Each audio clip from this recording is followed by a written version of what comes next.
How to create a Fiverr gig. Hi guys, welcome back to How to Solution. In this video, I will tell you how you guys can create a Fiverr gig. So firstly, come on to fiverr.com. After that, from over here, click on gigs from the top. And then from over here, simply click on create a new gig. So when you click on create a new gig, that is going to take you over to another page. So from that page, now you guys can just simply put in the name of your gig. So I can type in something like I will do logo design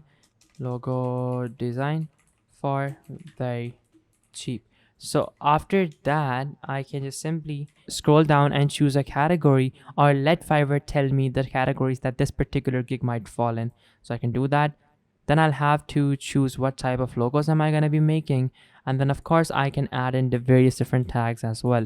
So I can type in logo design, and I can type in logos designing. So like I can do various different things, and once I put this in, after that I'll have to check this box and I can click on save and continue. Now after that, I'll have to define the pricing and then the description, the requirements, gallery, and then I can eventually publish my gig. So that is how easy it is to create a gig on Fiverr, and it is only going to take you a few seconds. So guys, thank you so much for watching. This was the video. Take care till next time. Goodbye.